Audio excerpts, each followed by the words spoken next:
నమస్కారం గురుగారు. నమస్కారం మా ఝాన్సీ రాణి. గురుగారు జూన్ 11 నుంచి గురు మౌఢ్యాలు స్టార్ట్ అయిపోయాయి. ఇంకా హ్మ్. మనకి అర్థమయ్యేలాగా చెప్పాలంటే మూడాలొచ్చేసాయి. సో, ఆ 45 డేస్ పీరియడ్ అయితే ఉందో, ఆ సమయంలో చేసుకోవాల్సిన శుభకార్యాలేంటి? చేయకూడనివేంటి? క్లియర్‌గా వివరించండి. హ్మ్. అసలు మూఢమి దాని పేరు మౌఢ్యమి అంటాం. అవును గురుగారు. గురు మౌఢ్యమి, ఔఢ్యమి. శుక్ర మౌఢ్యమి అని వస్తాయి. అవును గురుగారు. 2. ఇప్పుడు ప్రెజెంట్ మనకొచ్చేది గురు మౌఢ్యమి కాబట్టి గురు మౌఢ్యం గురించి చెప్పుకుందాం. ఓకే గురుగారు. అంటే రవి, గురులు ఇద్దరూ కలిసి ఒక రాశిలోకొస్తే దాన్ని మూఢం పట్టింది అంటాం. అవును. అంటే ఇప్పుడు గురుడు మిథున రాశిలో ఉన్నాడు ఆల్రెడీ. హ్మ్. ఈ రవి తిరుగుతా వచ్చి హ్మ్. ఈ ఎప్పుడైతే ఈ యొక్క మిథున రాశిలో గురుడు పక్కకు చేరాడో 11వ తేదీ నుంచి జూను, అక్కడి నుంచి ఇంకా స్టార్ట్ అనమాట. గురుమూఢం స్టార్ట్. ఓకే. అప్పుడు ఏమవుతుందండి అనంటే, ఇప్పుడు పెద్ద సూర్యుడున్నాడు పగలు హ్మ్. హ్మ్. లైట్. హ్మ్. మనం ఒక 1000 వాట్ లైట్ మామూలు ఎలక్ట్రిక్ బల్బ్ తీసుకెళ్తాం. ఓకే. తీసుకెళ్ళి బయట ఎండలో, ఎండలో ఎలిగిస్తాం. ఓకే. అసలు ఎలుగుతున్నట్టు కనబడుతదా దాని కాంతి? కనబడదు. అసలు ఎందుకంటే సూర్యుడి కాంతే బోలెడంత ఉంది మిట్ట అవును. మధ్యాహ్నం ఎండ. అవును. దాంట్లో ఇది అసలు మామూలు ఏదో చిన్న లైట్ ఎలిగినట్టు ఉంటది అంతే. అవును. అదే చీకటి గదిలో తీసుకొచ్చి 100 వాట్స్ చాలు 1000 అక్కల బ్రహ్మాండమైన వెలుతురొస్తది. అవును అలాగే గురుగారు. 1000 క్యాండిల్స్ బల్బ్ ఇంకా సూపర్ కనబడుతది. అవును అంటే గురుగారు. అక్కడ ఏం జరుగుతుందంటే సన్‌లైట్ ఏం చేస్తుంది, ఆ బయట ఎలిగిస్తే ఈ బల్బ్ లైట్‌ని ఆకర్షించేస్తుంది. ఓకే. అలాగే గురుడు రవి పక్కకొచ్చాడు. రవి ఓకే. అంటే బ్రైట్‌నెస్, అవును. బర్నింగ్ బాల్ అది. అవును గురుగారు. ఈ గురుడు యొక్క కాంతిని లాగేస్తది. ఓకే. గురుడు యొక్క శక్తిని కూడా లాగిపడేస్తది. ఓకే. వాలి అని ఒక ఆయన ఉండేవాడు. రాక్షసుడు. సుగ్రీవుడు అన్న. హ్మ్. ఆయనకో దేవుడు బ్రహ్మదేవుడు వరం ఇచ్చాడు. నీ హ్మ్. ముందు ఎవరైతే నుంచొని యుద్ధం చేస్తారో సగం బలం లాగేస్తావు నువ్వు అని. ఓకే. అందువల్లనే రాముడు కూడా మరి ఆ రూల్‌కి అప్లై చేయాలి కాబట్టి చెట్టు చాటు నుంచి కొట్టి చంపుతాడు ఓకే. వాలిని. అంటే ఆయన ఎదురుగుండగా వాళ్ళు ఎదురుగుండగా ఎవరైతే వస్తారో 50% లాగేస్తాడు బలం. ఓకే. ఇంకా అవతలోడి దగ్గర 50% ఉంటది. ఓకే. అలా ఈ రవి ఏం చేస్తాడంటే గురుడు కలిసినప్పుడు గురువు యొక్క పవర్ లాగేస్తాడు. అదే ఓకే. గురుడు యొక్క పవర్ ఎనర్జీని కూడా లాగేస్తాడు శక్తిని. శుక్రమూఢమి అంటే శుక్రుని కలుస్తాడు రవితో. ఆయన ఎనర్జీని లాగిపడేస్తాడు. అందువలన శుభ ఫలితాలు ఇవ్వరు. గురు ఓకే. శుక్రులు ఎవరు అంటే శుభాలు ఇచ్చేటటువంటి వాళ్ళు. ఓకే. గురుడు ఎంతసేపు ఒక సంతానం కలగాలన్నా, ఒక చదువు రావాలన్నా, ఒక ఇల్లు కట్టాలన్నా, పెళ్లి ఒక పెళ్లి జరగాలన్నా. జరగాలన్నా, ఏదైనా సరే ప్రతీదీ శుభకార్యానికి జ్ఞానకారకుడు కూడా ఆయనే. ధనకారకుడు, జ్ఞానకారకుడు. హ్మ్. ఇప్పుడు ఆయనే వీక్ అయిపోతే ఇంక మనం ఏం చేస్తాం? ఇప్పుడు మనం మ్యాథమెటిక్స్ ట్యూషన్ చెప్పుకోవడానికి ఒక మాస్టర్‌ని ఎతుక్కుంటాం. ఆయనకే మ్యాథ్స్ రాదు. సోషల్ మాస్టర్ దగ్గరికెళ్ళామనుకో, మ్యాథ్స్ వస్తదా? రాదు. రాదు. ఆయనకి విద్యా పండితుడైతే ఆయన దగ్గరికి వెళ్తే మనకు ఆ విద్య వస్తుంది. హ్మ్. అలా ఈ ధనకారకుడు, జ్ఞానకారుడు ఆయనే ఔట్ అయిపోయాడు సూర్యుడి పక్క నుండి. సూర్యుడు మొత్తం టైట్ చేసి లాగిపడేసాడు. ఇంకేమిస్తాడు ఆయన గురుడు? అవును గురు. కాబట్టి ఈ సమయంలో పెళ్ళిళ్ళు చేసుకున్నటువంటి వాళ్ళకి శుభ ఫలితాలు ఇవ్వరు. ఓకే. కాపురాలు సరిగ్గా ఉండవు. పెళ్ళిళ్ళు హ్మ్. సరిగ్గా ఉండవు. గొడవలు జరుగుతాయి. తర్వాత సంతానం కలగకపోవచ్చు. ఏదో ఒక అడ్డంకొచ్చేస్తది. ఓకే. సో, అలాగే గృహప్రవేశాలు, ఇల్లు కట్టేటప్పుడు బిల్డింగ్ మీద పడిపోయి చనిపోయిన వాళ్ళు బోలెడుమందున్నారు చూడు. ఓహ్! ఇల్లు కడుతుంటే ఒక ఆ దోహలో. భూములు అలాంటివి కొనొచ్చా ఆ! గురుగారు ఈ అసలు టైంలో? ఏది చేయకూడదనమాట. మోడర్న్ టైమ్‌లో ఓన్లీ మనము ఇప్పుడు కొంచెం అడ్వాన్స్ అయ్యి ఏం చేస్తున్నారు, పెళ్లి చూపులకి వెళ్ళొచ్చులే అంటున్నారు. పెళ్లి చూపులకి కూడా వెళ్ళకూడదు. ఎందుకంటే ఎఫినిటీ అనేది ఉంటుంది. ఓకే. అంటే అలా చూడగానే తాను ములిగిందే గంగ, తాను వలచిందే రంభ అంటారు. ఓకే. అంటే ఉత్తప్పుడు మామూలుగా చూసుకున్నప్పుడు వాడికేం తెలీదు. పెళ్లి చూపుల్లో కూర్చున్నప్పుడు మంచి ముహూర్తం టైంలో కూర్చుంటేనే ఆ అమ్మాయి వాడికి రాసిపెట్టున్న అమ్మాయి అయితే రంభలాగా కనబడుతది. వాడు హ్మ్. పుష్కరాల్లోనూ, కుంభమేళాలను చూడు మురుకు మురుకు నీళ్ళల్లో ఎళ్లి పాపాలు పోతాయి అని ఆ మురుకు నీళ్ళల్లో మునిగొస్తారీళ్ళు. సంతోషం. అందులో సగం మంది అందరూ పాస్‌లు యూరినేషన్ హ్మ్. చేసేస్తారు. అయినా కూడా వెళ్ళి అమృతమండంగా వెళ్ళి స్నానాలు చేసొస్తారు. ఉత్తప్పుడు నది ఖాళీగా ఉంటే ఎవడు ఎళ్ళడు. హ్మ్. అంటే ఇక్కడ ఇక్కడ ఇది కూడా అంతే అనమాట. ఉత్తప్పుడు ఆ అమ్మాయి మంచిగా ఉన్నా ఆ టైము, ఆ ముహూర్తం ఉంటుంది. అవును ఆ గురుగారు. గురుమూఢం ఇప్పుడు ఉదాహరణకి మనం ఎవరింటికన్నా ఎళ్తాం. ఎవరింటికన్నా ఎళ్తే మంచిగా వాళ్ళు హ్యాపీగా మూడ్‌లో ఉన్నప్పుడు మనం వెళ్తే మనకు టీ ఇస్తారు. హ్మ్. వాళ్ళు మొగుడు, పెళ్ళాలిద్దరూ కొట్టుకు చస్తున్నారనుకో, వాళ్ళే ఆ గిన్నెలేసి భర్త మీద కొడుతుందనుకో, ఆ టైంలో మనం వెళ్తే ఒక గిన్నె మన మీద కూడా పడేస్తది. హ్మ్. అవునా? అవును గురుగారు. మనకింక టీ ఏమిస్తదావిడ? అవును. అలాగే అర్ధరాత్రి 12 గంటలకెళ్ళి తలుపు కొట్టామనుకో, టీ కాసిస్తదామె?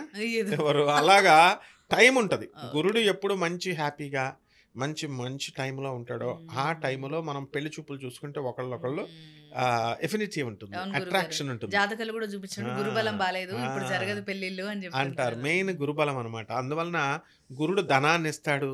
ఓకే. అప్పుడు ఆ అప్పు పుట్టాలా, పెళ్లి కోసం అప్పు చేయాలంటే అప్పు కూడా పుట్టాలి, ఇలాంటివన్నీ పుట్టవు. వీళ్ళు ఇల్లు చాలా మంది మూడాల్లో కడతారు, అప్పు పుట్టదు. అంటే భూమి కూడా కొనద్దా గురుగారు అసలు ఈ ఏది టైంలో? కొనకూడదు, అసలు ఏ పని చేయడానికి వీల్లేదు, ఓన్లీ ఓకే. దాన ధర్మాలు చేసుకోవడం అంతే. ఈ షాపింగ్లు చిన్న చిన్న షాపింగ్ అవి వస్తువులు చేసుకోవచ్చు, అవి ఆ చేసుకో పెళ్లిళ్ళ కోసం షాపింగ్లు చేయకూడదు. చేయకూడదు. నార్మల్ గా మామూలుగా షాపింగ్లు చేసుకోవచ్చు. మామూలుగా ఏ వస్తువులైనా నార్మల్ గా అవసరానికి కొనుక్కోవచ్చు. నార్మల్సీ ఆఫ్ లైఫ్ డిస్టర్బ్ కాదు, ఓకే. అవి రొటీన్ లైఫ్లో మనం వెళ్తాము. అండ్ పేద ప్రజలకి వాళ్ళకి వీళ్ళకి పుణ్యాలు అవన్నీ చేయొచ్చు. కొంతమంది ఇంకా ఏమంటారు, ఇంకో డౌట్ కూడా రావచ్చు, మన జనాలకి ఎక్స్ట్రాలు ఎక్కువ కదా, చెయ్యండిరా అంటే ఒకటి చెప్తే ఒకటి చేస్తారు వీళ్ళు. అంటే ఆ సమయంలో చేసే పుణ్యకార్యాలు పూర్తి ఫలితాన్ని ఇవ్వండి, అయితే మేము దానాలు చేయమండి, దానాలు చేస్తే కూడా మాకు ఫలితం రానప్పుడు ఎందుకండి అని మా దానాలు మానేస్తే వాళ్ళు అవును ఉంటారు. గురుగారు. కొంతమంది అంటుంటారు, ఏ ఈ సమయంలో అంటే తెలియని వాళ్ళు, ఇప్పుడు జనరేషన్ జెన్జీ అయిపోయింది, ఏ ఈ టైంలో పెళ్లి చేసుకుంటే మేము బాగుండమా, చేసి చూపిస్తామని కూడా అంటారు. అలాంటి వాళ్ళకి ఏమంటారు గురు? అలాంటి వాళ్ళకి డైవర్స్లు వస్తాయి అన్నమాట. అత్తగారి చేత తనులు తింటారు వీళ్ళు, ఆడపడుచుల చేత. అంటే రివర్స్ లో వెళ్ళినటువంటి వాళ్ళకి రివర్స్ లో జరుగుతాయి. ఇట్ ఈస్ నాట్ గుడ్ అని మనకు చెప్పినప్పుడు పెద్దలు మనం ఫాలో అవడం మన ధర్మం. ఇప్పుడు ఫర్ ఎగ్జాంపుల్, ఇప్పుడు ఈ అమ్మాయి అస్సాం గౌహతికి తీసుకెళ్లి అవును. మర్డర్ చేసింది చూడు, అమ్మాయి అవును గురుగారు. భర్తని బాయ్ ఫ్రెండ్తో కలిసి. ఇప్పుడు అంత దూరం వెళితే నిజంగానే ఆ ఏరియాస్ అన్నీ కూడా డేంజరస్ ఏరియాస్ అవి. అవును. ఎక్కువ గోండాలు ఉండేవి. అది గోండాలు ఉండే ఏరియా అమ్మ, అక్కడ అంతా మంచోళ్ళు కదా అని లోకల్ వాళ్ళు చెప్తారు పాపం. మనమైనా పెద్ద పుడింగిల్లాగా మనం గోవా బీచ్ల్లోనూ అక్కడ చూడు, బీచెస్ కొన్ని ఏరియాల్లో ఇంటీరియర్గా ఉన్న బీచెస్కి వెళ్ళొద్దంటారు అవును అక్కడ గురుగారు. గ్రామం వాళ్ళు. మరి వాళ్ళు చెప్పినప్పుడు మనం వినాలి, అంతే. వినకుండా మనం అడ్డం వెళ్తామంటే మనమే నష్టపోయేది. అవును గురుగారు. కాబట్టి గురుమూఢంలో అట్లీస్ట్ అసలు పెళ్లి కూతురు పెళ్లి కొడుకులు కూడా ఫోన్లో కూడా మాట్లాడుకోవద్దు అన్నారు. ఓకే. నిశ్చితార్థమైన వాళ్ళు కానీ, లేకపోతే వాళ్ళు మాట్లాడే ఓకే అని ఖాయం చేసుకుందాం అని అనుకునేవాళ్ళు. కారణం ఏంటంటే వీళ్ళ కనుక అలా వెళ్ళారనుకో, ఫోన్లో మాట్లాడుతూ మాట్లాడుతూ ఏవో విశేషాలు చెప్తూ అన్నెసరీ టాపిక్స్ కదా, బాగున్నావా, తిన్నావా, ఏం కూర వేసుకున్నావు, ఎన్ని ఇడ్లీలు లెక్కన తిన్నావు, ఏం టైం చట్నీ, బాలేనప్పుడు అవి అది రివర్స్ క్రియేట్ అవుతుంది. అయిపోతాయి. ఒకళ్ళకొకళ్ళకి ఈగోస్ వచ్చేసి ఏదో మాట వచ్చేసి ఫైటింగ్లు వచ్చేసి యుద్ధాలు జరిగిపోతాయి. కాబట్టి వెళ్ళొద్దు అంటారు. ఓకే గురుగారు. అందువలన ఈ మంచి సమయాల్లో మనం కనుక ఈ గురుమూఢాల్లో ఆటల్లో కాకుండా మనం చేసుకున్నట్లయితే మంచి ఫలితాలు వస్తాయి. అందుకోసం ఏమంటారు అంటే రొటీన్వి, ఇప్పుడు ఉపనయనం చేయకూడదు. ఓకే. ఓకే, తల వెంట్రుకలు ఉంటాయి, కానీ ఇది పర్వాలేదు, దేవాలయంకి వెళ్ళి తల వెంట్రుకలు ఇస్తాం కాబట్టి ఇస్తే ఇచ్చుకోవచ్చు. అలాంటి చిన్న నార్మల్ గా ఇప్పుడు హెయిర్ స్టైల్ చేసుకోవాలనుకుంటా, అలా కూడా చేసుకోవచ్చు. చేసుకోవచ్చు. అలాంటి నార్మల్గా అన్నీ చేసుకోవచ్చు. మ్యారేజెస్ చేసుకోకూడదు. ఓకే. లవ్లు మనం చేసుకోవద్దు అన్నా సరే లవ్లు చేసుకుంటూనే ఉంటారు. లవ్ కూడా చేసుకోకూడదు గురుగారు. చేసుకోకూడదు, లవ్లు చేసుకోకూడదు, బ్రేకప్ ఇచ్చేయాలన్నమాట ఒక నెల. ఎందుకంటే లవ్లు కంటిన్యూ అయితే మనం ఏదో అంటాం, వాడికి ఏదో అర్థం అవుతుంది, పొరపాటున ఆమంతే చూసుకొని ఆమంతే ప్రేమిస్తే గురుగారు, ఆమంతే చూసుకొని ఆమంతే ప్రేమించకూడదు, నెక్స్ట్ మంత్ అయిపోయింది. అంతే లాస్ట్ అయిపోద్ది అనమాట. అందుకని అదే ఫస్ట్ అదే లాస్ట్. అందుకని మనం వీలున్నంత వరకు, అంతేకాదు ప్రేమలే కాదు, బిజినెస్ డీలింగ్స్, బిజినెస్ పార్ట్నర్స్తో డీలింగ్స్ కూడా మనం ఏం బిజినెస్లో కొత్త చేయకూడదు. మాట పెరుగుతుంది. లాంగ్ టర్మ్ యూజ్ ఉన్నవి అయితే ఖచ్చితంగా చేసుకోవద్దు అంటున్నారు. ఎందుకంటే అవి మనకి జీవితాంతం ఉంటాయి కదా. ఎగ్జాక్ట్లీ.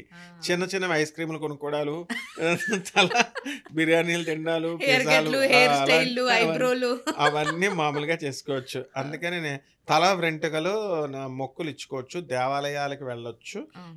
ఇలాంటివి అదర్ పర్సన్ ఇన్వాల్వ్మెంట్ లేనివి, అదర్ పర్సన్ ఇన్వాల్వ్మెంట్ ఉన్నవి అపార్థాలు జరగడానికి అవకాశాలు ఉంటాయి కాబట్టి అవాయిడ్ చేయమన్నారు, అంతే అనమాట.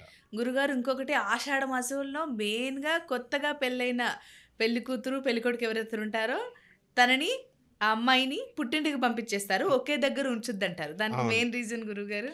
మెయిన్ రీజన్ ఏంటంటే అమ్మ, ఇప్పుడు ఆషాఢ మాసం పెళ్ళి అవుద్ది ఫస్ట్. ఆషాఢ మాసం అనేది జూలైలో వస్తుంది, పెళ్లి మేలో జరుగుతాయి ఇంచుమించు. మ్యారేజెస్ అన్ని ఏప్రిల్ మేలో, కొత్త పెళ్లి వాళ్ళు అంతే కదా, మార్చ్ ఏప్రిల్ మే జరుగుతాయి. అక్కడి నుంచి గ్యాప్ ఎంత, 3 months అంతే. జూలై అంటే 2 months 3 months ఉంటుంది. మళ్ళీ నెక్స్ట్ ఇయర్ వచ్చేసరికి వాళ్ళు పాతోళ్ళు అయిపోతారు.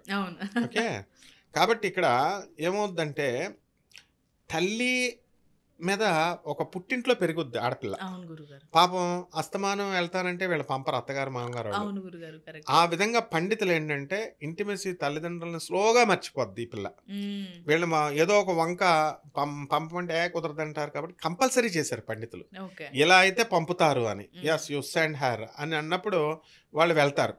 కొంతకాలం వాళ్ళు తల్లిదండ్రులతో స్పెండ్ చేస్తారు.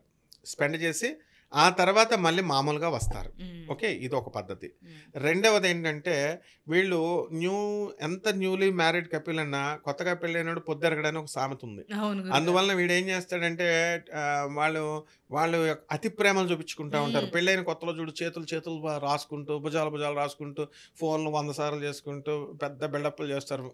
2 సంవత్సరాలు కూడా చాలు. హ్మ్. హ్మ్. ఓన్లీ జస్ట్ 2, 3 ఇయర్స్‌లో ఏమైద్ది వీళ్ళు అదేం కనబడవు. అంటే ఆ మోజనమాట. ఓకే. ఆ మోజు వల్ల హార్మోన్స్ ఇంబాలెన్స్ వల్ల వీళ్ళకొచ్చినటువంటి కామం వల్ల మెయిన్‌గా ఓకే. లిటరల్‌గా మాట్లాడుకోవాలనుకుంటే. ఓకే. దానివల్ల వీళ్ళకి అది ప్రేమగా భావిస్తారు వాళ్ళు. ప్రేమ అది కాదనమాట. సో, దానివల్ల వాళ్ళు అలా బిహేవ్ చేస్తుంటే ఇబ్బందికరంగా ఉంటుంది అత్తగారికి. ఓకే. కొంతమంది అత్తగారులు విడోలుండొచ్చు. అవును. పాపం వాళ్ళు ఆడపడుచులుంటారు. పెళ్లి కాని ఆడపడుచులుంటారు. అవును వీళ్ళ గురుగారు. మూమెంట్‌లను చూసి ఇదేంట్రా బాబు అనుకుంటారని చెప్పేసి వీళ్ళని ఈ అత్తగారింటికి అల్లుడు వెళ్ళకూడదు. భార్యాభర్తలు మెయిన్ ఇందులో ఆబ్జెక్ట్ ఏంటంటే అత్తగారు భార్యాభర్తలిద్దరిని దూరం కట్ చేసేయడం, దూరం పెట్టడం. అంతే. తర్వాత రెండోది ఇందాక నువ్వు అన్నట్టుగా భార్యాభర్తలిద్దరూ కూడా ఇప్పుడు కనుక కన్సీవ్ అయితే హ్మ్. ఎండాకాలంలో పుట్టొచ్చు. హ్మ్. అప్పుడు లేకపోతే బ్యాక్టీరియల్ ఇన్ఫెక్షన్స్ ఇలాంటివి వచ్చే సీజన్‌లో వర్షాకాలంలో పుట్టడమో లేదా ఏదో ఒకటి జరుగుతాయి కదా! సో, అందుకోసమనో ఈ యొక్క కారణాలతోనే ఎంతసేపు కూడా చేశారు. ఎక్కువ వర్షాకాలంలోనే కదా మనకి ఈళ్ళకి ఫంగస్ అవును ఇన్ఫెక్షన్స్ గురుగారు. ఇవన్నీ వచ్చేది. ఎందుకంటే సో అంతా చీదు, హ్మ్. బురద, ఆ! తడి. నేను నేను ఒక ఇన్సిడెంట్ చెప్తాను. ఒక ఆవిడ ఉండేది. ఆవిడ గొప్పగా చెప్పేదనమాట. కొత్తగా మ్యారీడ్ అయిన తర్వాతంట వాళ్ళు 3 రోజులు తలుపులు తీయలేదంట. ఆ! ఆ! అంటే వ నో మరి బ్రషింగ్ అది ఏమన్నా చేశారా మీరు అని హ్మ్. అడిగారు వాళ్ళ ఫ్రెండ్స్. అంటే కిటికీ తలుపులు కూడా తీయలేదండి. అసలు హ్మ్. భోజనాలు మరి ఇయన్నీ ఏంటి? మరి తిన్నారో చే ఏదయ్యారో. ఆ విధంగా హైజీనిటీ కోసం. ఇంక అలా హ్మ్. కలిస్తే క్రిములు నువ్వన్నట్టుగా అవును. క్రిములు ఇవన్నీ కూడా వస్తాయి కాబట్టి హెల్త్ పాడవుతుంది, డ్యామేజ్ అవుతుందన్న హ్మ్. ఉద్దేశంతో మాత్రమే ఈ యొక్క ఆషాఢ మాసం అనేటటువంటిది అప్పుడు భార్యాభర్తలు కలవకూడదని ఇలా పెట్టారు. అత్త హ్మ్. అత్త అది ఏమవుద్దంటే అలా పంపకుండా ఇలా కనుక ఉంటే అత్త ఆయుర్దాయం పోతుంది. ఓకే. ఇది కూడా ఒకటి. అత్త అత్తగారింటికి ఎవరు రాకూడదు? పుట్టింటికెళ్ళిపోవాలి తల్లింటికి. అవును. అవును. అల్లుడు రాకూడదు. అవును. అవునా? హ్మ్. లేకపోతే ఇక్కడ అత్తగారు, కోడలు మెయిన్‌గా మీట్ అవ్వకూడదు. హ్మ్. ఓకే. అత్తగారు, కోడలు కలవకూడదు. ఒక ఇంట్లో ఉండకూడదు. ఓకే. లేదా అత్తగారింటికి అల్లుడు రాకూడదు. ఓకే. ఏదైనా అల్టిమేటం ఏంటంటే సెపరేషన్ ఆఫ్ వైఫ్ అండ్ హ్మ్. హస్బాండ్ అనమాట. ఒక రకంగా దూరంగా ఉంటేనే వాల్యూ తెలుస్తది. వాల్యూ అన్నీ తెలుస్తది. కంట్రోల్డ్‌గుంటాం. కంట్రోల్‌గా ఉంటాము. ప్లస్ అత్తగారి ఆయుః క్షీణం అని ఈ యొక్క అలా పంపకపోకుండా ఒకే చోట ఉంటే అని చెప్పేసి మనకి శాస్త్రం చెప్తుంది కాబట్టి ఈ రీజన్స్‌తో ఇలా పెద్దవాళ్ళు పెడతారు. మనం రెస్పెక్ట్ చేయడము, ఒబే చేయడము, ఒబ్లైజ్ చేయడమే మన ధర్మం. అవును గురుగారు. దానికి వ్యతిరేకంగా వెళ్తే ఆ! మనకే లాస్‌లు. నా ఉద్దేశం ప్రకారం కూడా మీకు తెలియకపోయినా ఫాలో అవ్వండి. అంతే. అంతే. అన్నీ యెస్. ఇప్పుడు యూట్యూబ్‌లో వచ్చేవి, అవును. అవి వచ్చి అన్నీ ఫాలో అయిపోతున్నారు. అవును. ఎవరో పక్కన ఫ్రెండ్ ఒకరు చెప్తే పొద్దున్నే లేసి ఆ! చేసేస్తారు. అవును. వేడి నీళ్ళు తాగాలి, హ్మ్. ఇది హ్మ్. హ్మ్. చేయాలని. హ్మ్. మరి పురాతన కాలం నుంచి వచ్చిన వాటిని నమ్మకపోయినా ఫాలో అవుతే మన అవును. జీవితమే కదా అంతే. బాగుపడేది. అంతే. అంటే ఫాలో అవ్వాల్సినవి ఫాలో అవ్వరు. ఇలాంటియి మా హ్మ్. మా అనవసరమైనవి ఫాలో అవుతారు. జనం యొక్క పెక్యులర్ సైకాలజీ అనమాట. అవును వినాలని గురుగారు. ఉండదు. అవును జనంకేంటంటే గురుగారు. మైండ్ సెట్ ఉంటుంది. అవును గురుగారు. కొంతమంది అందుకే లైక్ మైండెడ్ పీపుల్స్ హ్మ్. Birds of the same feather they flock together అన్నారు. ఒకే రకమైన అభిప్రాయాలు ఉన్నవాళ్ళు ఒక చోట గుమిగూడతారు.